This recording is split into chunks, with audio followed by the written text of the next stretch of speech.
ধরেছে বোঝাই করোনা বিক্রি করে দাম পাইনি, দাম পাওয়া দরকার, টাকা তো আমরা দেবো। আপনার লাভ লসের হিসাব করা দরকার।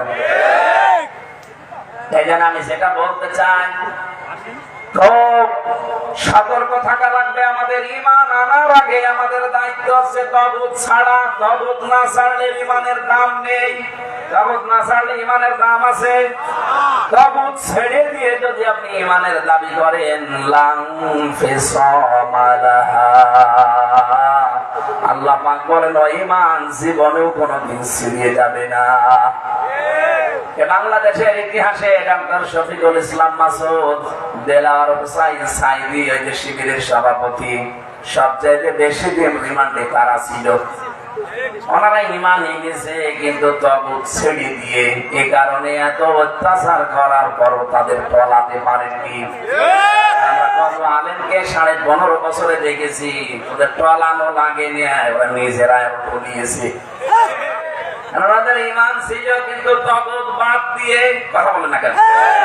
এই জন্য তাগুতের সাথে যদি সম্পর্ক রেখে ঈমান আনেন, ঈমানের দাম নেই। তাগুত ছেড়ে দিয়ে ঈমান আনা লাগবে।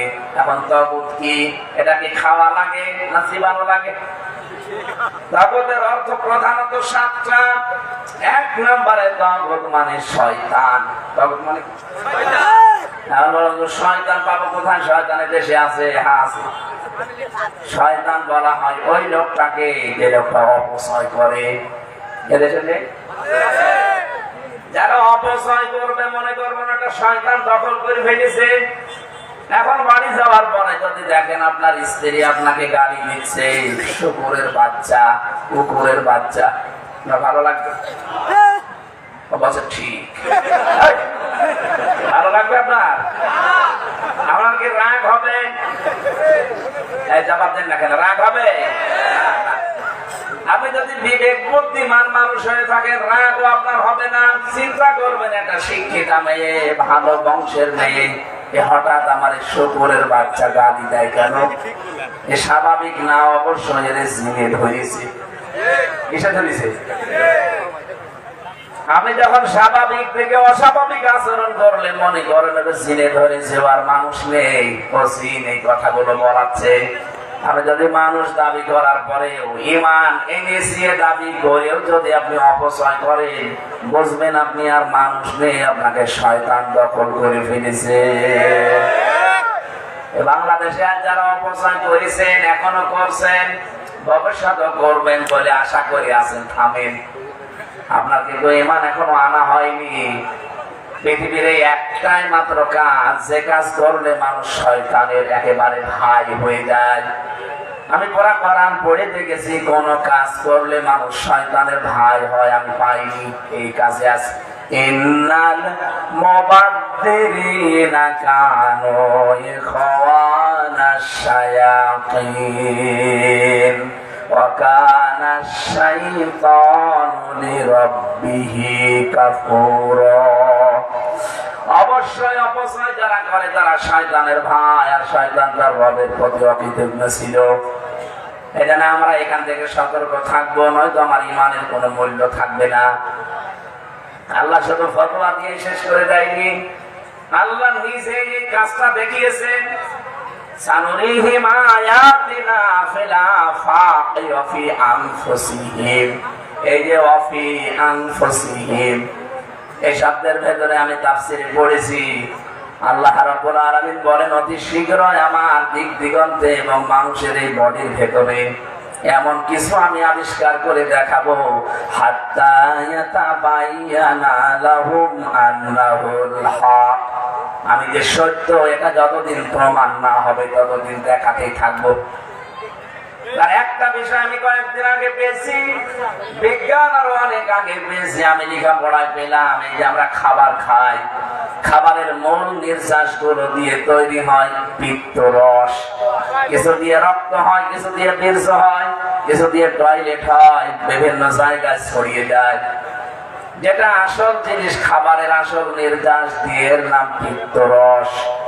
খাবার যতক্ষণ পেটে থাকে ততক্ষণ ওটা ফোটা ফোটা পড়তে থাকে। এটা এত দামি জিনিস শরীরের ভেতরে, যতক্ষণ খাবার হজম না হবে এটা হজম করার সহায়ক। এখানে দামি জিনিস কারণে পেটে থাকলে পড়তে থাকে, খাবার পেটে থাকবে না ওটা পড়বে না, অটোমেটিক বন্ধ হয়ে যাবে।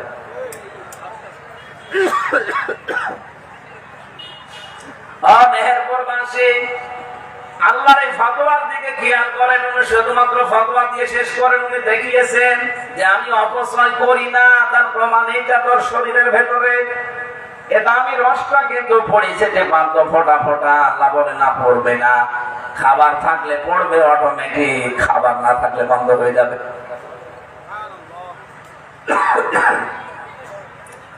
এখান থেকে প্রমাণ পাওয়া যায় যেটা অপচয় যারা করে তাদের ইমানের কোনো মূল্য নেই, কারণ অপচয় করে শয়তান, আর ইমান আনতে হলে শয়তান আগে বাদ দেওয়া লাগবে। দ্বিতীয় নম্বরে শয়তানের দ্বিতীয় নাম্বার গুণ হচ্ছে দুনিয়াতে ও যৌনতা ছড়াতে ভালোবাসে। সব সময় উলঙ্গ থাকলে ওর কাছে ভালো লাগে। এখানে জান্নাত থেকে আদম আর হাওয়াকে বের করে দেবে, এটা তার উদ্দেশ্য ছিল না। তার প্রথম উদ্দেশ্য ছিল তাদেরকে আমি উলঙ্গ করব। এই দুনিয়াতে যে মেয়েরা আছে, পুরুষেরা উলঙ্গ থাকতে ভালোবাসে, পোশাক পরার পরেও অনেকে উলঙ্গ থাকে। কথা বলেন, আপনি মনে করবেন ওটার মানুষের ভেতরে নেই, ওরে শয়তানি দখল করে ফেলেছে।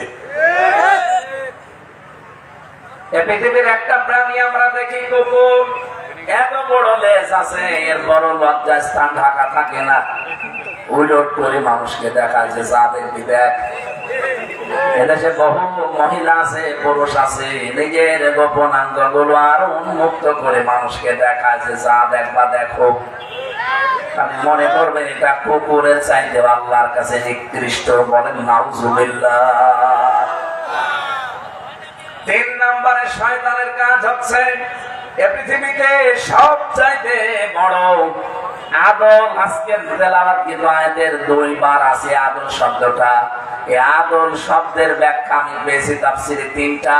1 নাম্বার আদল হবে ন্যায় বিচার হবে আল্লাহর সাথে, 2 নাম্বার ন্যায় বিচার হবে রাসূলের সাথে, 3 নাম্বারে ন্যায় বিচার হবে পৃথিবীর সৃষ্টি জগতের সাথে। তাম দুনিয়ায় যত সৃষ্টি আছে এর ভেতরে 1 নাম্বারে ভালো ব্যবহার পাওয়ার জন্য উপযুক্ত আপনার মা, আপনার বাবা। এটা আমি বানালাম নাকি? হ্যাঁ, কোরআন শরীফের ভেতরে 23 জায়গায় পেয়েছি। 23টা জায়গায় আল্লাহ কম বেশি 2টা, 3টা, 5টা, 7টা, 13টা, 23টা পর্যন্ত ব্যাখ্যা দিয়েছেন শুধু মা আর বাবার নামে। এত ব্যাখ্যা কোরআনে আমি কারো নামে পাইনি। মেহেরপুরের ছেলে মেয়েরা, মা বাবা যাদের আছে, এরা যদি সত্যির সঙ্গত কারণে নারাজ হয়ে যায়, কিসের নামাজ পড়েন, কিসের রোজা রাখেন, 10,000 বার যদি হজ করেন, একটা হজ কবুল হবে না। কত মানুষকে দেখা যায় নিজের স্ত্রীর কথা মতো নিজের বাবাকে আলাদা করে দেয়, বৃদ্ধাশ্রমে পাঠিয়ে দেয়, বাড়ি থেকে তাড়িয়ে দেয়, গালিগালাজ করে। কোরআনের শব্দ আল্লাহ চয়ন করেছেন উফ, আলিফ ফা। উফ বলা হয় আঙ্গুলের ভেতরে আঙ্গুল দিয়ে এরকম চাপ দিলে এরকম লেগে মট করে একটা আওয়াজ হলো। আওয়াজ হয়নি? আমি তো শুনতে পেলাম যে আওয়াজ হয়েছে। এই আওয়াজটার নাম হচ্ছে উফ। যদিও আমার ব্যথা লাগেনি, আমার আরো আরাম লেগেছে। আল্লাহ পাক বলেন তোর আচরণে, তোর ব্যবহারে, কথাবার্তায় মা বাবা যদি এরকম উফ বলে ফেলে, তোর জীবনের পেছনের ইবাদত সব শেষ। কিসের নামাজ পড়েছিস, যাকাত দিয়েছিস, হজ করেছিস, দান সাদকা সব শেষ, একটা আর কাজে আসবে না, ব্যর্থ করে দিয়েছি। আমার মনে হয় মেহেরপুর জেলায় এরকম মানুষ নাও থাকতে পারে। এটা রেকর্ড হচ্ছে, এই জন্য বললাম।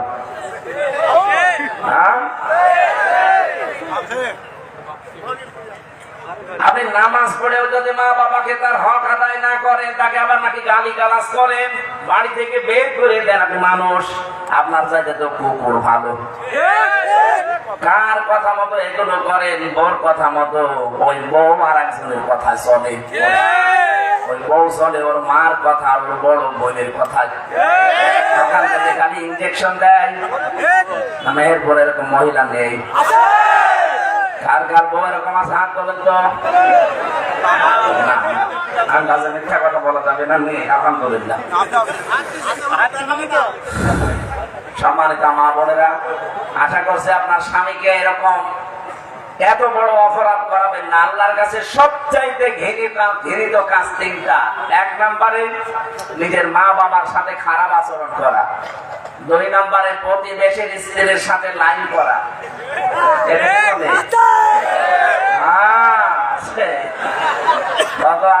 এখানে বসে আছে নামাজ পড়ে তাহাজ্জুদ মিলে, অথচ ভাবির সাথে প্রতিবেশীর স্ত্রীর সাথে বিবাহিত মেয়েদের সাথে ও মোবাইলে গল্প করে, চ্যাটিং চলতে আছে। এগুলো কবিরা গোনা, কবিরা গোনা। আরেকবার বলছি কবিরা গোনা। এখনই এরকম লাইন যাদের আছে, বিবাহিত মেয়েদের সাথে লাইন করে কি করবেন আপনি? ওর স্বামী যতদিন তালাক না দেবে আপনি বিয়েও করতে পারবেন না, মনে মনে কষ্ট পাবেন। এই মুহূর্তে সিদ্ধান্ত নেন যে এরকম কারো সাথে লাইন থাকলে আমি এক্ষুনি নাম্বার ডিলিট করে দেবো। কারা কারা এগুলো করবেন তারা হাত তোলেন। বলেন কার সাথে লাইন আছে আপনার? ভাবির সাথে? হ্যাঁ, ওটা ডিলিট করা লাগবে। আলহামদুলিল্লাহ। না, উনি রাজি হয়েছে, ডিলিট করে দিবে। সত্যি কথা বলেছে আলহামদুলিল্লাহ। এরকম পুরুষ মানুষের তো চায়।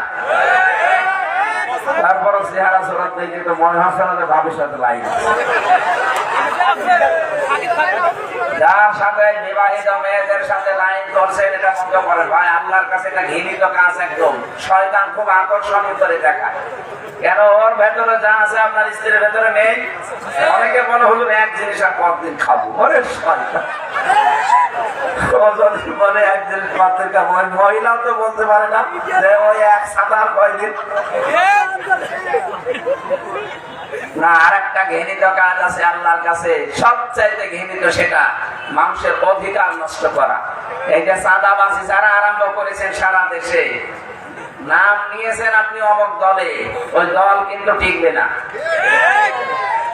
আমির জামাত ডাক্তার শফিকুর রহমান মেহেরপুরে মনে হয় আসবে নাকি, আমার কুষ্টিয়ায় আসবে 4 তারিখে। অনেক ঘোষণা দিয়েছে বাংলাদেশে চাঁদাবাজি আমরা করব না, কাউকে করতেও দেব না। কোন মহারথী আপনি চাঁদাবাজি করবেন? এতদিন যা হয়েছে হয়েছে, এখন আর আগস্টের 5 তারিখ নেই, পার হয়ে গেছে। কথা বলো না কেন? কিয়ামত পর্যন্ত বাংলাদেশে ইনশাআল্লাহ মুসলমান থাকলে এই দেশে চাঁদাবাজি হবে না। রাজি নেই আমরা। আর এটা যদি বন্ধ করতে হয় কোরআনে কারিমের সূরা এই আয়াতটা পড়া লাগবে। ইন্নাল্লাহা ইয়া'মুরুকুম, আমি আল্লাহ তোমাদেরকে অবশ্যই আদেশ করছি, আনতু আদুল আমানাতি ইলা আহলিহা, তার প্রাপকের কাছে তার আমানতটা যে পাবে তাকে দিয়ে দাও। এখানে আমানত বহু বচন দিয়েছেন। মারিফুল কোরআনে তাফসিরে লিখেছে আমানত মানে রায় দেওয়া, ভোট দেওয়া। সুতরাং সামনে যদি এরকম আমানত দেওয়ার উপযুক্ত জায়গা আছে, আপনি রাজনীতি মনে করলো আমি বলবো, কারণ আমি বাঁচাতে চাই আপনাকে। আপনি তো কোরআন বোঝেন না, কোরআন জানেনও না। আমি যেহেতু বুঝেছি আপনাকে বোঝালাম।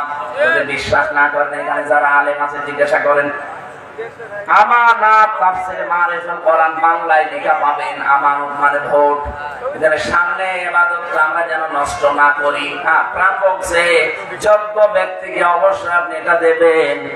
ওই লোকটা যদি শেয়ার পাওয়ার পরে ভালো কাজ করে, আপনি বাড়ি বসে বসে ওই সওয়াব পেতেই থাকবে। এটাকে আমি বানালাম নাকি? সূরা নিসা 5 নাম্বার পারার 10 নাম্বার পৃষ্ঠার 11 নাম্বার লাইনের 85 নাম্বার আয়াতে আছে। এত দলিল দিয়েও মানুষের রাগ হয়। হুজুর আমার বিরুদ্ধে বলছে। আরে ভাই, আমি আপনাকে চিনি? হ্যাঁ, আপনারা কোনদিন দেখেও নি? কোরআনে কারিমের কথা সঠিকভাবে বলতে গেলে আপনার বিরুদ্ধে চেয়ে পারে, কারণ আপনি তো মানেন না। যারা মানে তাদের দিকে তাকান, তাদের মনের ভেতরে আরো আনন্দ লাগবে। আর আপনি মানেন না, আমি আপনার পক্ষে আয়াত পাবো কোথায়? যেখানে যাই আগে এই কথা বলো, হুজুর এমন কিছু বলেন না যে আমার গায়ে লাগে। আমি চিনি আপনারে, আপনার গায়ে তো লাগবে, কারণ আপনি সুদের ব্যবসা করেন। কত মানুষ এখানে আছে টাকা ছেড়ে রাখে, মাসে মাসে টাকা আসে, 1000 টাকা দিলে 1100 টাকা দেয়। এরকম মানুষ নেই? এটা মায়ের সাথে জেনা করার গুনাহ হচ্ছে আপনার।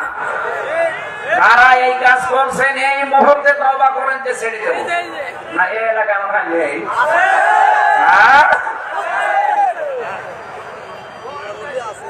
এটা জমি জায়গা যারা বর্গা দেন না, বড়রা কি বলে, 1 লাখ টাকা দিলাম আমি তৌহিদ সাহেবকে, উনি 1 বিঘা জমি আমার দিল।